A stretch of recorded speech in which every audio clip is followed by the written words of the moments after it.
여러분 안녕하세요. 미슐랭 가이드 정쌤입니다. 우리가 이제 앞선 시간에 이어서 9월 말 10월, 11월 달에는 우리가 그전에는 문제풀이 좀 했고요. 문제풀이 몇 문제를 통해서 여러분들이 살짝 재밌는 혹은 이렇게 좀 풀어보는 맛으로 이렇게 문제풀이를 했다면 지금은 중요한 주제를 다루고 앞으로 시험이 2달 정도 남은 이 기간 동안에 우리가 꼭 정리해야 될 주제들을 제가 안내해드리는 시간으로 미슐랭 가이드를 구성해 봤습니다. 앞선 시간에는 중요 조각 작가에 대해서 우리가 정리 좀 해봤고요. 오늘은 서양회화 쪽을 좀 다뤄볼까 합니다. 서양화라고 하는 혹은 서양회화,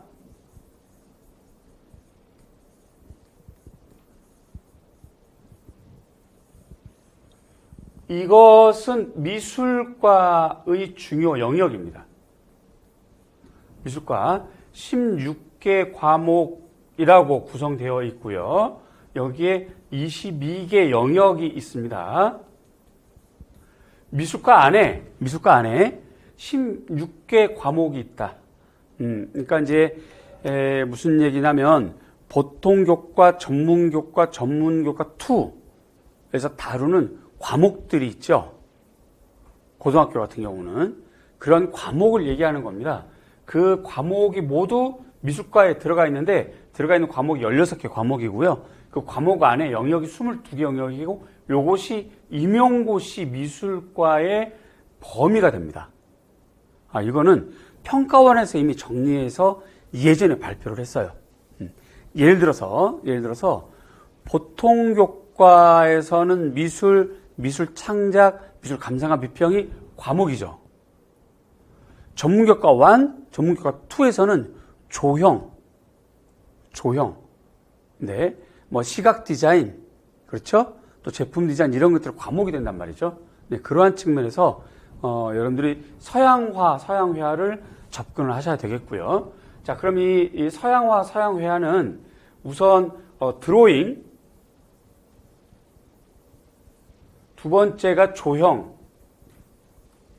론, 세 번째가 서양화. 이렇게 세분화됩니다. 이렇게. 그래서 드로잉 따로 하시고 조형론 따로 하시고 서양화 따로 이렇게 공부를 좀 하셔야 되는 것인데 오늘 미슐랭 가이드는 요 중에서 서양화 여기부터 진행할 거고요. 요 서양화에는 또다시 중요 사용하는 재료와 용구, 매체, 기법, 제작 과정 이렇게 구성되어 있습니다. 이런 것이 미술과 임용고시 시험 범위가 되겠어요.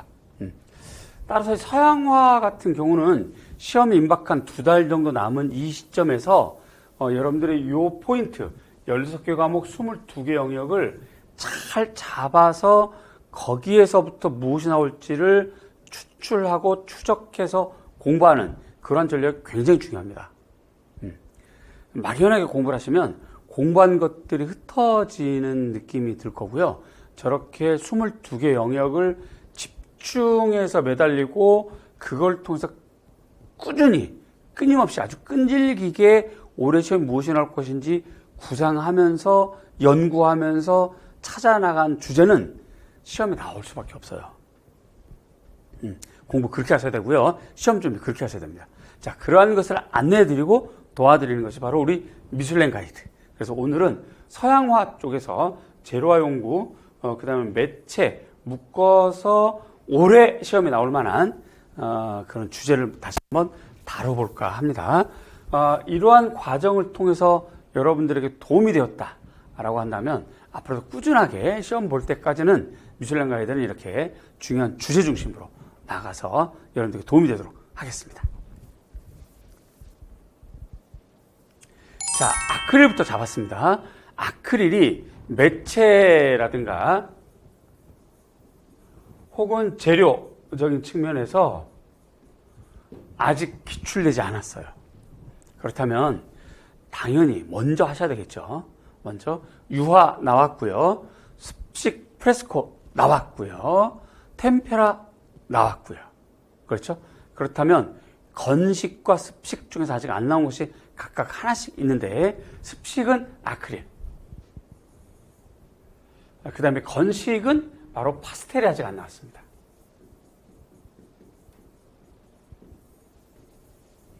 그러면 만약에 제가 여러분이라면 시험 보러 가기 전 2달 전이라면 재료가 분명히 시험에 나온다, 매체가 시험에 나온다, 그랬을 경우 건식 하나, 습식 하나는 반드시 정리하고 갈 텐데 그 중에서 하나가 바로 아크릴이 되겠죠.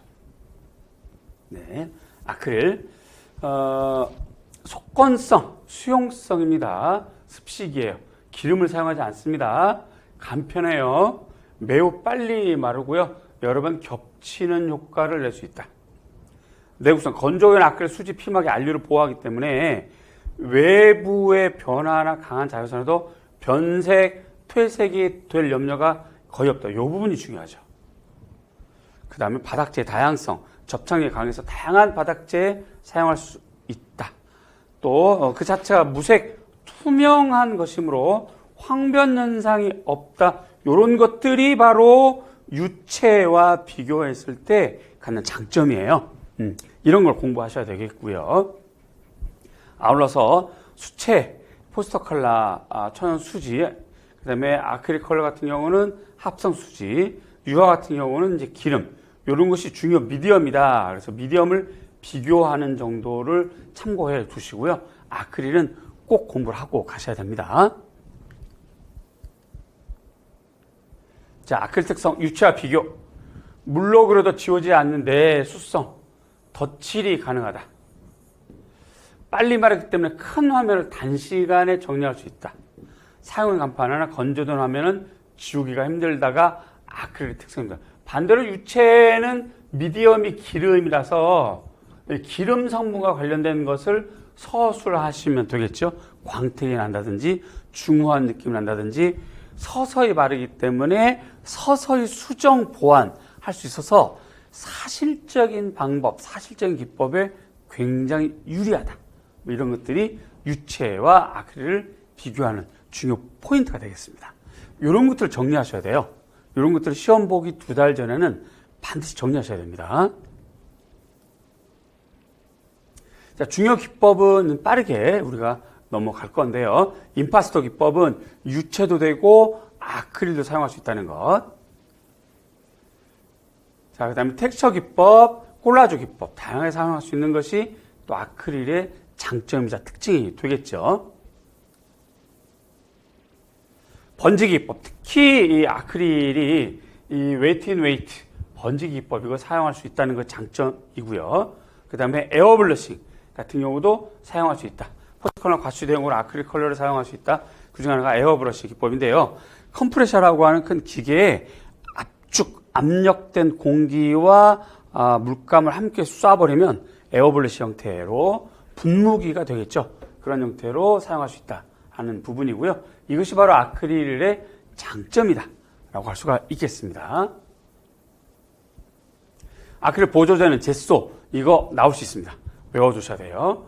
모델링 페이스를 제가 쓰긴 했지만 이거보다는 이것에 더 관점을 좀 받아주시고요. 저걸 더 많이 외워주셔야 됩니다. 건조가 빠르고 건조전에 아주 견고하고 내구성이 좋다. 바탕에 제소를 칠하면 물감의 발색을 돕는 기능을 한다는 거죠. 견고해진다는 거예요. 기능이에요, 기능. 우리 실기교과, 미술교과는 저런 걸 시험에서 물어보게 됩니다. 저런 걸 보셔야 되겠고요. 물감이 섞어서 질감 변화시킬 때도 사용이 된다는 거. 자, 중요 작품. 구하기 어려운 작품이에요. 세인트 헬렌스 산이라고 하는 헬렌 오지 작품이고요. 그 다음에 프랭크 스텔라. 꼭 기억해 두셔서 아크릴 작품의 중요한 작품이다 라고 하는 것 기억해 두시고 정리 잘 해 주시기 바라요. 또 모리스 루이스, 그래서 이제 생면추상에서 주로 사용하는 기법, 스테이닝, 번지는 염색 기법, 이런 것들이 매우 중요한, 아직 출제되지 않은 그런 기법이 되니까 이런 걸 각각 꼭 정리하시고요. 자, 매체별 특징, 다른 매체와 비교하는 것, 또 서양에서 추구된 주요 작품에서 분석 적용하는 것. 조금 전에 우리가 생면추상을 정리했던 것처럼,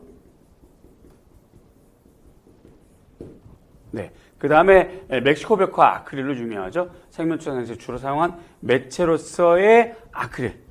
이런 것들을 잘 정리하시고, 멕시코 벽화 같은 경우는 미술사 맥락 1920에서 40년대에 그다음에 뉴딜 정책이라고 하는 중요한 용어들이 함께 막 쏟아져 나오고 있죠. 막 이렇게 이런 것들을 참고해서 정리하시면 시험 포인트가 되겠습니다.